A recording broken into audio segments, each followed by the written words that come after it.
Are you thinking about buying the White Dial Omega Speedmaster? If you are, please do join us for this episode because I've worn the White Dial Professional Speedmaster for the last week and I've got lots to share with you about it.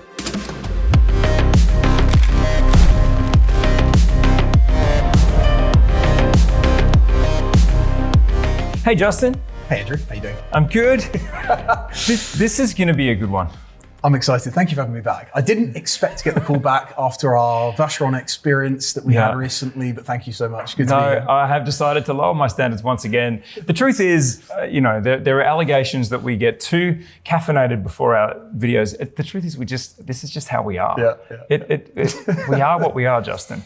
And today, what we are is going down a path that on the surface might seem like yet another moon mission, but this is not. We believe that this might be the video to open your eyes or reopen your eyes to some of the hottest Speedmaster variants ever. And there has been a streak that we've seen from Omega that you just need to go to a boutique to check out. The mission was, Justin, you never talk about Omega. If I'm going to take anyone, I'm going to take an astronaut who's just never been to space. What is your deal? Why have I never heard you speak about it? I academically would never have come anywhere close to being an astronaut, and likely never will. But deeply unsurprising. But do you know what? Is there a watch that encapsulates adventure more than the Speedmaster in many ways? As enthusiasts, we put the watch on in the morning, and in some ways, it transports us to another life. Yeah. And that's exactly what happened for me with the Speedmaster many, many years ago. But our mission here was to go into the boutique to look at the current lineup of Speedmasters. Yeah. We've each chosen two. We've each had a bit of time with them.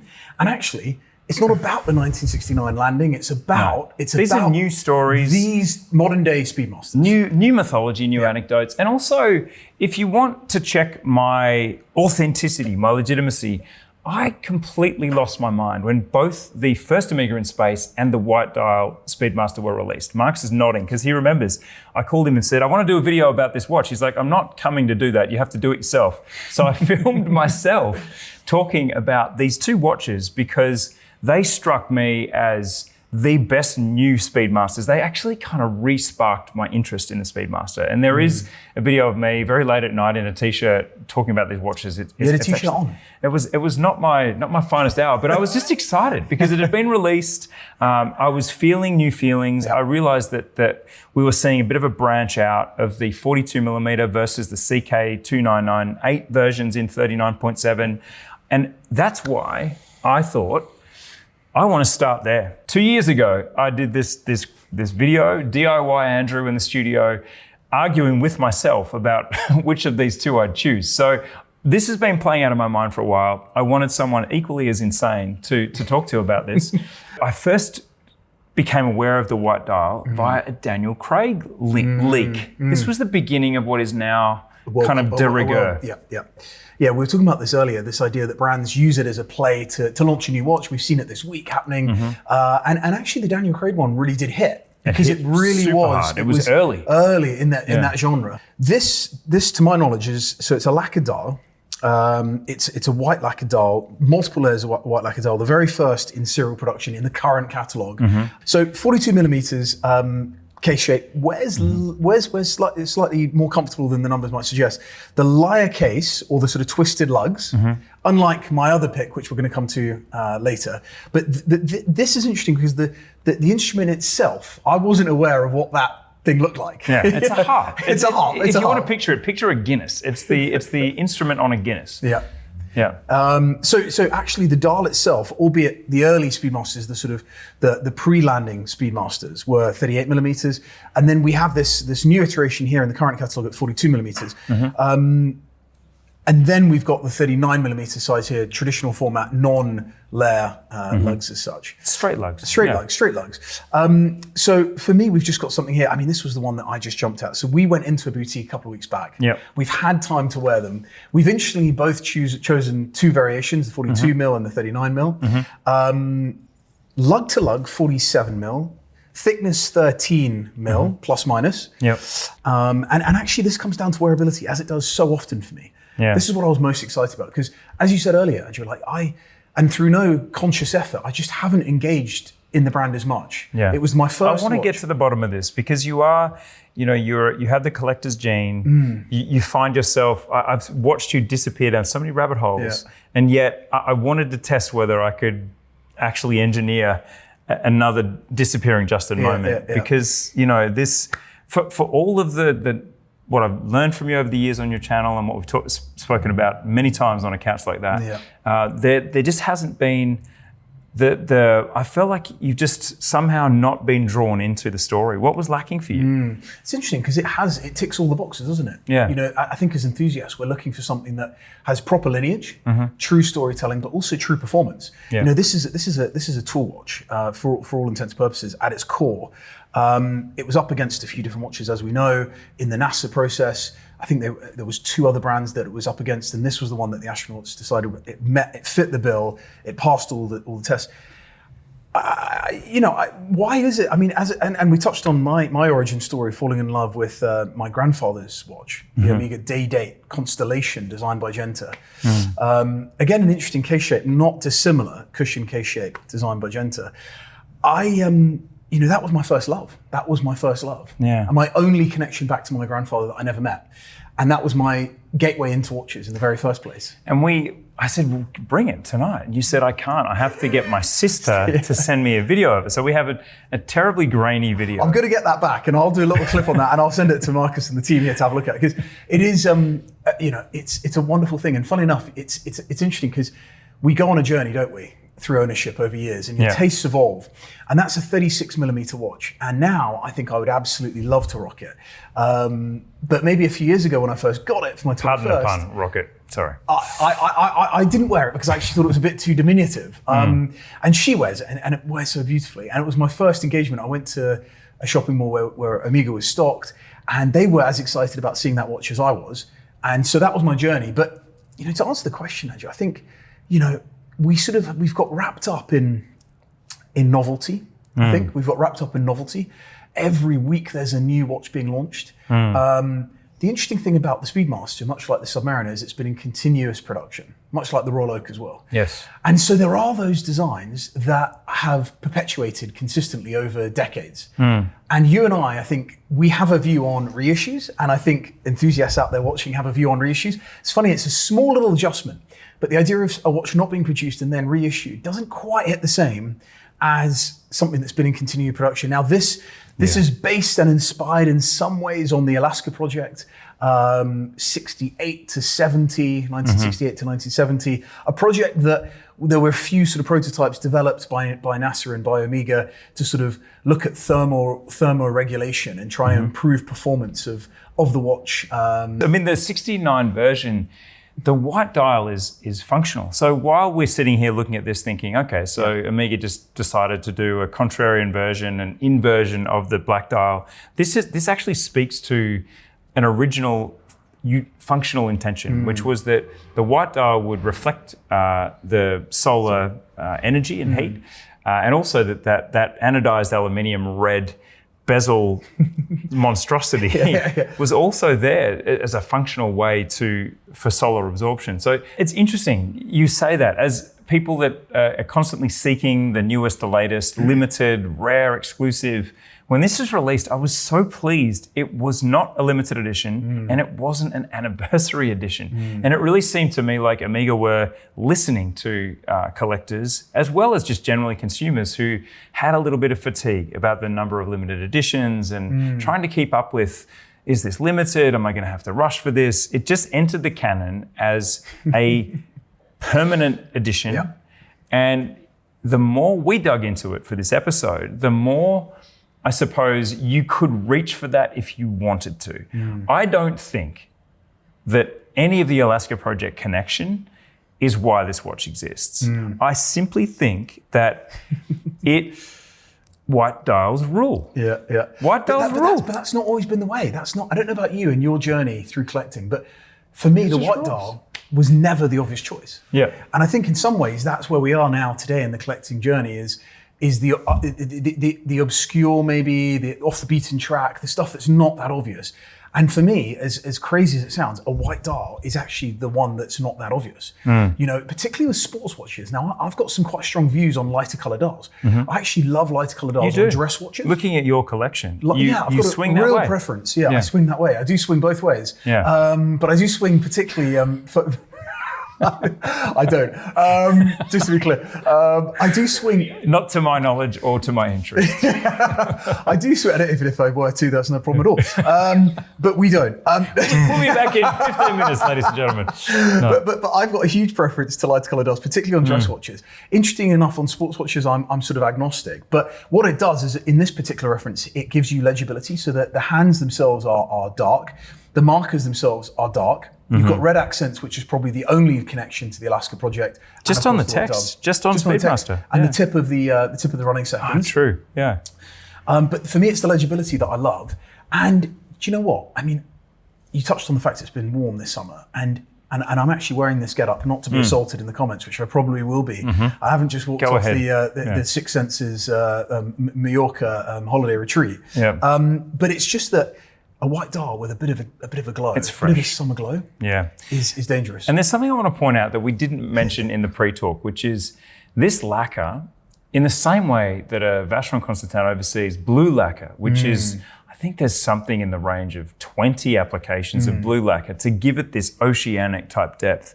I really enjoy, especially after the flat sort of matte black dial of the original. I love so much more depth there. The depth in the dial. I love seeing in the red text, you can see it down into the layers that it's almost like the text has seeped into it.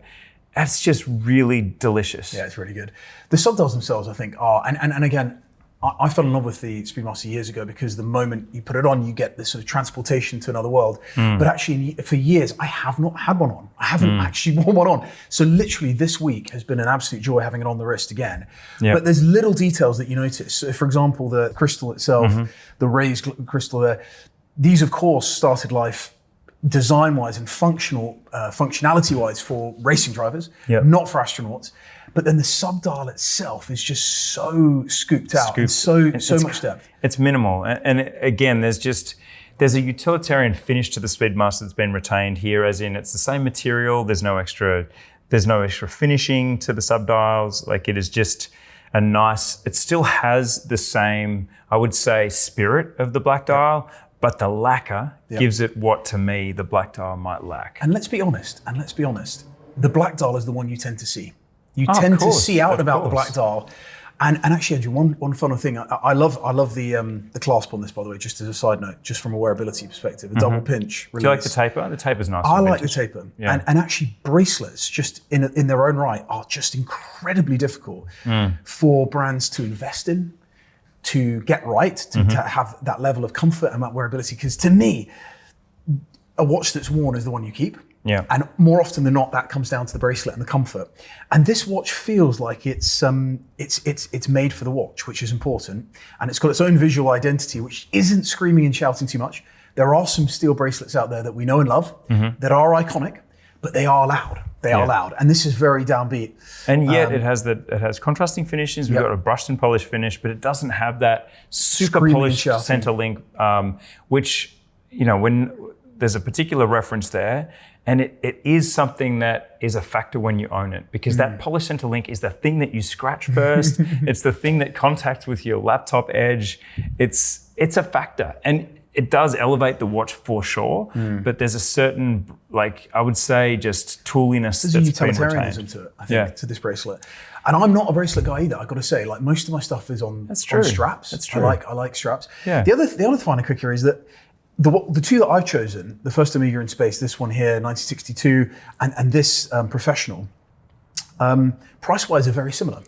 So it's 7,500-ish pounds GBP. The added kicker here for me is the view into this movement. Yeah, you know, this is a Meta certified in-house caliber. Wonderful, like, execution. I mean, the thing, it's not something that we often get the sense in the modern watch world of, given the prices that seemingly go up and up and up. But this feels like it's genuine adding value, and it feels like it's offering more value than the price tag might suggest. It's almost like the watch world's just sort of looked away for a moment, come back to this at that price and just gone, that's good. Yeah, that's good. That's good. And I mean, we've all had grievances with the way that prices have crept up and price rise. But at 7.6, you know, and this is where I think you can't go pound for pound on price against many watches at that price point, simply because it's a Speedmaster, man. Yeah. There's got to be a little bit of Speedmaster tax on there. Question for you, Justin. Yeah, go on. Who's it for? Like, what's the buyer profile of the buyer that chooses that over, let's just make it a really simple comparison. Yeah. Who is this person that's saying, that is me? Yeah, I mean, there was an old adage that I remember hearing on videos years ago when I was just getting into the mix, was when you see a speedy walk in the room, there's that sort of quiet nod towards them of recognition that they're in this super geekery territory. They're in the circle. They're in the circle of trust. And there is that still. There was also a series I remember Omega ran years ago called Omega Stories, where they sort of interviewed individuals about their own personal stories and their connection to the Speedmaster. I find that this particular energy that I'm getting from the White Dial is a younger, more youthful energy, sort of a young art director maybe, maybe a photographer. Sadly, this is not as louche on the bracelet as the one I was wearing at the start, which is hanging. I feel like that's the energy this is conveying to me, which is super relaxed, super chilled. You'd put 4 links back I would in. have another couple of links. I think it's someone who's not trying too hard. I think it's someone who does it for themselves, genuinely. You know, it's a watch that I feel like you might also get away with having as a one watch collection kind of guy. Yeah. You know? Well, I'm going to get to that because we're going to do Speedmaster speed dating, where I punch out 5 questions really quickly. Okay, can I do that back to you as well? Absolutely. Is it not just one way? Yeah, 100%. Okay. No, because this is my selection, this one. We're going to come to your 2 later, but... Okay, so ask me the question then about this. Ask me about this one. Okay, so what's the sort of person that wears this? It's a brilliant question, Justin. No, I think it's a contrarian. I think it's someone who's very aware of the shadow that the Moonwatch casts, and they're playing off that. I think it's someone that is in watch culture to a point where they know that this is iconic, but they're seeking a little more cut through. But also, I find the advantage that the White Dial has over the black is in that lacquered dial. There is just life in it. Yeah. So it potentially could be someone that just shares that aesthetic sense that I do, that a White Dial watch in lacquer has a milky, opaque kind of depth to it. And I just think anyone with a really strong aesthetic eye, I love watches with a pop of red on the dial. I love the No Time to Die. We've done watches at Time+Tide ourselves with Fairlane Murray that have specifically had an oxblood line of text. Do you have a thing for red? I have a thing for a red as a pop. Yeah. If I'm going to pop any color, I think red has a particular power to it. What sort of impact has the Moonwatch had on the Speedmaster in your mind? Excellent. I'm so glad. Thank God you didn't forget that.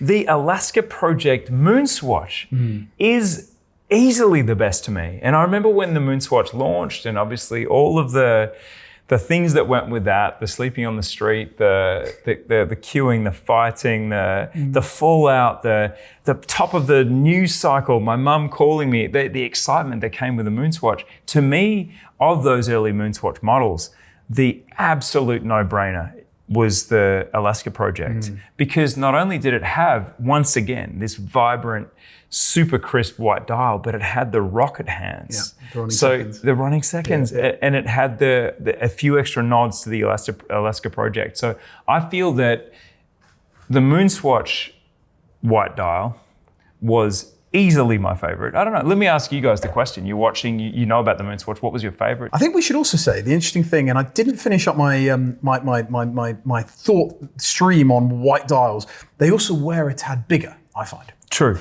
So a black dial does wear slightly smaller now. Yes. So this one that I'm going to touch on in an episode down the line is 39 millimeters versus 42 millimeters.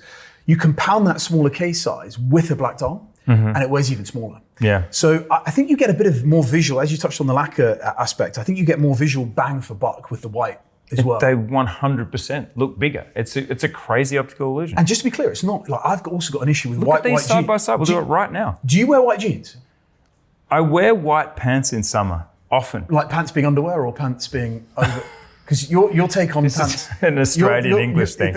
We've got I wear trousers. I will wear white. I have a pair of white selvedge denim jeans that are my favorite summer pants. I've got a special place in hell reserved for white trousers, as I do with people who wear that watch over the wristbone. Yes. A white pair of trousers, if they're off-white, just slightly.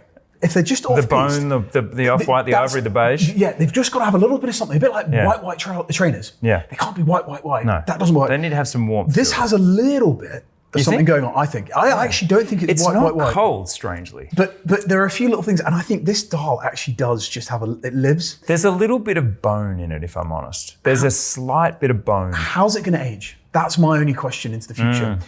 And I wouldn't be against even more bone coming through. But this is not white. Do you think it's white? I think it's kind of white. It feels pretty white. I'm not barking up the wrong tree here again. Yeah. No. I'm telling you now. It's white with opacity. It's white with depth. But I think it's the cascade, the way the dial itself actually, around the perimeter of the dial, cascades off into the minute markers. And the minute markers being dark. Maybe it's a play of my eye. Because the markers are so contrasting. Yeah. They're so dark. It feels like there's a bit of aging and a little bit of non-white. Marcus is shaking his head. Get in the comments, guys, below and tell me if I'm entirely wrong, and I might be. And I hold my hands up. He is 100% wrong. That's the fun of these things, is I might be entirely wrong. That's so white that Michael Rubin from the White Party would say mandatory white dial Speedmaster, just to match everyone in white pants. If you had your teeth done white, would they be white like this? Would they be white like this? Absolutely not. Okay, fine. You look like a piano. Okay. Yeah, if you went that white. Speedmaster, speed dating. Go on, hit me again. You've got Are you ready? You know what? You can do it next time. Okay. You don't get to ask me not in this back. episode. Not in this episode. But I think I did answer who the buyer is. But it's definitely, to me, essentially, it's someone who I feel like there's a striving to be different. That is something I relate to about this, because just sort of sliding in with all of the other Moonwatch wearers doesn't feel quite right. They're not a purist. No, and I don't want to tell somebody about the Moonwatch. I want them to see it and go, oh, that's a Moonwatch, but it's white. And because it's white, I don't think I'm going to ask this dude about the Apollo 11. I almost feel like they don't carry that weight of the history on their shoulders when they walk into the boutique. Bang. They've come at it because they love the aesthetic of it and it makes them feel good. But they're not going to respond to a question about the Apollo 11. Hit me with your questions. Okay, let's go. Speedmaster, speed dating, line it up, ding, ding. Would you wear that watch on a bracelet, leather strap, NATO, or rubber strap? Bracelet. Boom. Okay. Just this one. Yep. What number Speedmaster is this for the person wearing it? 1. One and done. One and done. What message does it send about the wearer in 3 words? It says that you've got a little bit of a twist in the tail. Okay. A little bit of twist, a bit of intrigue, a little bit of... That's not 3 words. Sorry. Something, and something. Young, aggressive, and fearless. Wow. Now that actually, and I will just say this, that was the early tagline for Under Armour. And that was the tagline purely because of a golfer. There was a golfer they sponsored who in an interview said those very words about the kit. And they loved it so much. This is a bit like the Patek fabled line, isn't it? Yeah. That they overheard in a salon. Yeah. And this was overheard in an interview of is that right? That's the origin young, of aggressive, and fearless. Ah, interesting. Okay. Red flag potential. Sorry, forgive me. Is that something that I'm not entirely comfortable with about it? It's basically what you put out all the time. Red flags. Yeah, no. What are the red flags? So the red flags this watch could be putting out. So if this was worn on a first date, just for hypothetically, if we were on a first date together and I was wearing this, you may be concerned that I was a super geek, a scientific super geek. Who wants to punish? Who wants to desperately. You've not wanted to ask any questions. You could tell that already. So you didn't ask any questions about space, about black holes, about red dwarfs. About solar absorption. None of that. Because you were fearful I would take you down a path where actually you'd light me up. And all I wanted to talk about was Warhammer and the universe. Okay. Green flag potential. If you're on a date with someone, you're wearing this, what's the positive sign that could signal? I genuinely think it's a classy looking thing. I don't think I agree. there's any doubt in anyone's mind if we ask people in the street here now. But it's a casualness to it too. They'd say, do you know what? That's like a good-looking, elegant watch. Like it's a sporty, elegant watch. And it's amazing how even from the 50s, like 1957 was the very first one I think we ever saw of the Speedmaster, to think it's had that perpetual impact in its design up until today, even having gone from 38 to 42 in million size, it still maintains that today, which is pretty cool.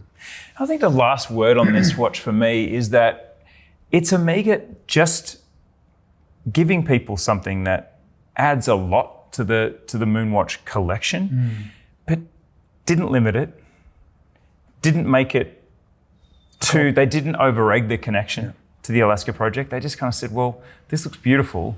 We've labored over this dial instead of just banging off a white without any process. And I think that in a way is an honesty and a sort of a straightforwardness that maybe is what appeals to me about it overall. It's just so many watches these days are claiming to have connections to this and anniversaries of that. And this is speaks to this. It's just a beautiful watch. And it actually, there's an argument that like many other black and white dial variations, need we not name names, this is just a choice. There's going to be people that go white. There's going to be people that go black. I think I know where I stand. You were wearing this when I walked in. I immediately thought it looked great, generally, and you weren't paying me a penny to say it. We should also cover off. I've never paid you a penny to say anything about how good I look. You absolutely haven't. And if I did, it would be terrible. You'd do a terrible job at it. We should say because this whole series is designed for people to come on a journey of consideration with us of these new Speedmasters. I would say that if we're looking at genuine and legitimate historical significance, and I think in my mind, I'm looking in my own collection, in my box now, I'm looking for original design. And I don't want reissues, personally. This is original design, important historical design without being a reissue. And so those two factors, there's inspiration there, but there's not a direct copy and paste job that's gone on, which I appreciate. And that's no shade on the others there. I think we're not talking about investment. We never do when it comes to watches, but there is a sense, and I did a bit of digging before this on the secondary market price, which is quite strong as well. Not far off, really, really not far off at all. Which has to be something. Again, just what Justin's doing right now is going through the collector's checklist. As in, how does this stand up in my collection? Does it bring something? Does it hold from a broad perspective? Am I really going to suffer for this decision? And at the moment, I think it's. So you're giving it the biscuits. I'm giving it the biscuits. I am, but I've enjoyed wearing it. The only downside, and I love the fact it's a hand-wound caliber, which was as they were originally, and so there's a historical nod, and I love the winding sound. It's got a lovely crunchy sound. It almost feels like an old pocket watch in the hand. Bearing in mind, you're going to be winding this probably every morning, every second morning, which is cool. Access to the crown, just a small thing having worn it, is easy. And actually, I've had watches recently which are a nightmare to wind because they just haven't got a knurling on the crown itself. But this is actually nice to wind. And then I've come to the end of it now, and it's giving me that reminder that you can't wind it anymore. 50 meters water resistance. It is not a screw down crown. It's not a sports watch in that sense. It was never part of the assessment. It was never part of the early assessment, which again, in a strange way, is actually a bit of a flex because they probably could have looked at doing that now, but they've kept it to the OG spec in that way, which I appreciate. But generally, as a final note from me on the watch, it is a watch that legit could be that one watch collection watch because you can actually do everything in it. So if you're wondering, okay, Justin and Andrew are just going to sing the virtues of all of these 4 watches over 4 episodes. Not exactly. We will explore them, as you said, a consideration process. But that said, this process will be even and fair. And then just out of nowhere, the last episode will have us choosing one. Yeah. And most importantly, you guys along the journey, please jump in those comments. Let us know who's looking like they're coming out on top with their 2 picks. Because I feel like you did give away that might be your winner, but I guess we'll see. Because again, we've both come to this armed with different anecdotes and stories, and maybe the ability to persuade the other. We will see. But that is the first episode. Or no, I'm not going to say that again. Thanks for watching Speedmaster Stories, Justin. Thanks, Andrew. You are back. I don't know. Will I be back? Maybe not. Let's see. Let's see. Cheers, guys. Just sit by the phone. See you soon. Bye.